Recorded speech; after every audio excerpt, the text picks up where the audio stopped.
नमस्कार दोस्तों, वेदपत्री YouTube channel में आपका स्वागत है।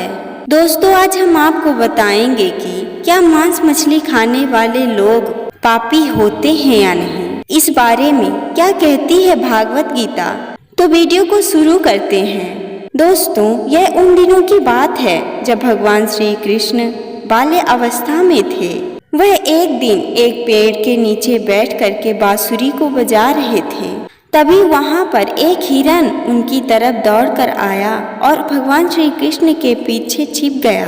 भगवान श्री कृष्ण की नजर उस हिरन पर पड़ी और श्री कृष्ण ने उस हिरन के सिर पर हाथ को फेरते हुए कहा, क्या हुआ, तुम क्यों छुप रहे हो। इतना कहते ही उस हिरन के पीछे पीछे एक शिकारी भी वहां पर आ गया और उसने भगवान श्री कृष्ण से कहा कि यह मेरा शिकार है, इसे मुझे सौंप दो। उस शिकारी की बातों को सुनकर भगवान श्री कृष्ण ने कहा कि हर जीवित जीव पर उसका खुद का अधिकार होता है, न कि किसी अन्य व्यक्ति का। भगवान श्री कृष्ण की बातों को सुनकर उसने उनकी बातों को नजरअंदाज करते हुए कहा, यह मेरा शिकार है, इसे मैं पकाकर खाऊंगा। इतना सुनते ही भगवान ने उस शिकारी से कहा, किसी भी जीवित जीव की हत्या करके उसे खाना पाप की श्रेणी में आता है।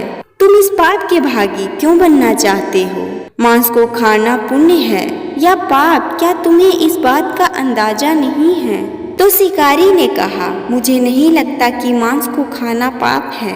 मुझे लगता है कि ऐसा करने से उस जीव को नया जन्म मिल जाएगा, वह इस जीव बंधन से मुक्त हो जाएगा। फिर क्यों मांस खाने से मना किया जाता है। मैं इसे मारकर इस नीच जाति से इसे मुक्त कर दूंगा। तो फिर क्यों इस बात को पाप की श्रेणी में रखा गया है। इतना कहकर उसने भगवान श्री कृष्ण से पूछा, तो फिर बताइए, मांसाहार पुण्य है या पाप। भगवान श्री कृष्ण को आभास हो गया था कि मांस खाने के कारण इस शिकारी की बुद्धि नष्ट हो गई है, तभी ये इस तरह की बातें कर रहा है। उन्होंने शिकारी से कहा, मैं तुम्हें एक कहानी सुनाता हूँ, इसे ध्यान से सुनना, फिर तुम ही बताना कि मांस खाना पाप है या पुण्य। भगवान श्री कृष्ण उस शिकारी से कहते हैं, सुनो, एक बार की बात है, मगध में खाद्य संकट आ गया, जिस वजह से अन्न के उत्पादन में कमी हो गई और काफी कम अन्न की खेती हुई। राजा को यह चिंता सताए जा रही थी कि इस समस्या का समाधान जल्द से जल्द नहीं किया गया तो जो अनाज संरक्षित है वह भी खत्म हो जाएगा। राजा ने सभा बुलाई और अपनी सभा में उपस्थित सभी लोगों से प्रश्न किया कि देश की खाद्य समस्या को सुलझाने के लिए सबसे सस्ती वस्तु कौन सी है। राजा के इस प्रश्न को सुनकर सभी मंत्री सोच में पड़ गए। चावल, गेहूं, आलू इत्यादि पदार्थों को उगाने के लिए अत्यधिक श्रम करना पड़ता है। यह तभी प्राप्त होता है जब प्रकृति का कोई भी प्रकोप ना हो, तभी इन सबको उगाया जा सकता है। सभी सोच में पड़े थे कि अब क्या किया जाए। तभी वहां पर एक मंत्री ऐसा भी मौजूद था जो शिकार का काफी शौक रखता था। उस व्यक्ति ने सोचा कि यही समय है, क्यों न इसका फायदा उठाया जाए और अत्यधिक मात्रा में शिकार करने के लिए राजा को मनाया जाए। ये सोचकर उसने सभा में उपस्थित सभी के सामने मांस का नाम लिया। उसने कहा कि सबसे सस्ता खाद्य पदार्थ मांस है, इसमें धन का कोई भी खर्च नहीं आता और पौष्टिक भोजन भी मिल जाता है। तभी लोगों ने जब इस बात को सुना तो उन्होंने इसका समर्थन कर दिया, लेकिन मगध के प्रधानमंत्री चुप थे। तब राजा ने प्रधानमंत्री जी से पूछा, प्रधानमंत्री आप क्यों मौन हैं, आप क्यों कुछ नहीं कहते इस बारे में। तब प्रधानमंत्री ने कहा, मैं इसका समर्थन नहीं करता, मेरे हिसाब से यह सही नहीं है। मैं यह बिल्कुल भी नहीं मानता कि मांस सबसे सस्ता पदार्थ है। फिर भी मैं अपनी बात को कल आपके सामने रखूंगा। उसी रात प्रधानमंत्री मांसाहार का प्रस्ताव रखने वाले उस मंत्री के यहाँ पहुँचे।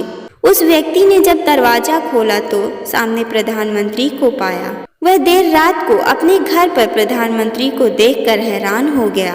प्रधानमंत्री ने उस व्यक्ति से बोला कि संध्या के समय महाराज बीमार हो गए हैं, उनकी हालत बहुत ही खराब है।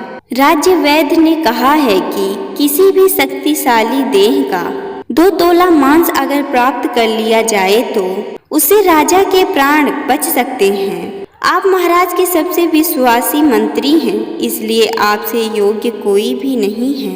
इसके लिए आप जो भी दाम लेना चाहते हैं ले सकते हैं। मैं इसके लिए 1 लाख स्वर्ण की मुद्राएं भी देने के लिए तैयार हूँ।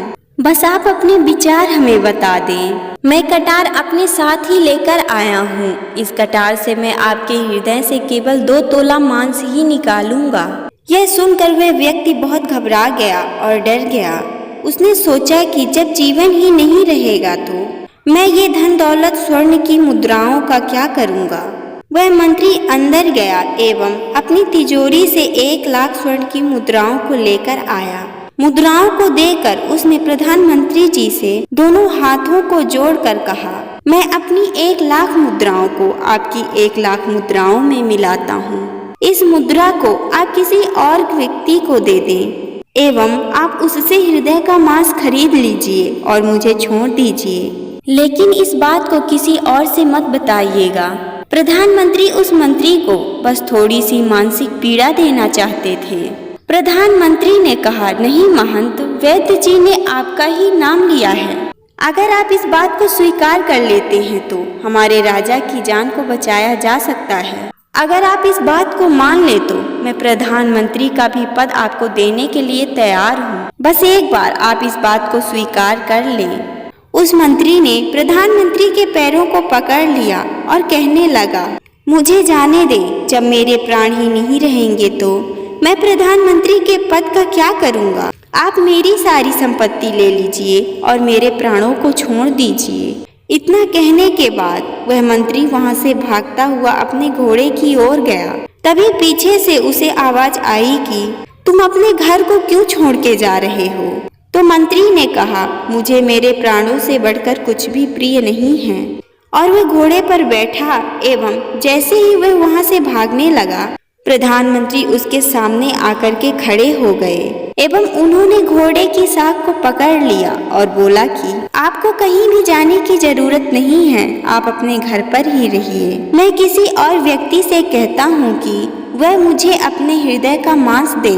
इतना कहकर प्रधानमंत्री वहाँ से चले गए। उस मुद्रा को लेकर के प्रधानमंत्री सभी मंत्रियों के यहाँ एक एक करके गए और सभी से 2 तोला मांस देने का आग्रह किया, लेकिन कोई भी व्यक्ति इस बात को मानने के लिए तैयार नहीं था। 1 लाख स्वर्ण मुद्राओं के बदले किसी ने 4 लाख स्वर्ण मुद्राएं दी तो किसी ने 3 लाख स्वर्ण मुद्राएं दी। ऐसा करते करते मंत्री के पास काफी सारा धन एकत्रित हो गया। अगली सुबह सभी मंत्री दरबार पहुंच गए। सभी के मन में यह जानने के लिए लालसा थी कि अब राजा की तबीयत कैसी है। तभी राजा आकर के अपने सिंहासन पर बैठ गए। सभी मंत्री हैरान रह गए क्योंकि राजा कहीं से भी बीमार दिखाई नहीं दे रहे थे।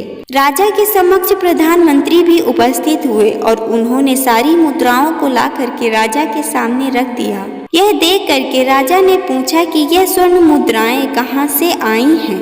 तभी प्रधानमंत्री ने कहा कि यह मुद्राएं तो 2 तोले मांस मांगने के बदले मिली हैं। अब आप ही सोचिए कि मांस कितना सस्ता है। राजा को पूरी बात समझ आ गई थी।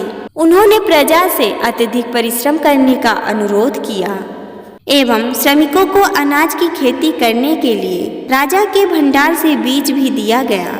राजा ने सब्जियों की खेती करने का भी आदेश दिया। जो बहुत सारी मुद्राएं महामंत्री जी ने एकत्रित की थी, वे सब मुद्राएं श्रमिकों को ही दी गईं खेती करने के लिए। कुछ समय बीता और कुछ समय बाद अच्छी किस्म के अन्न की पैदावार हुई और सब्जियां भी हुई एवं राज्य को खाद्य संकट से छुटकारा मिला। इस कहानी से हमें यह सीख मिलती है कि जिस प्रकार हमें अपनी जान से प्रेम है, उसी प्रकार सभी जीवों को अपनी जान से प्रेम है।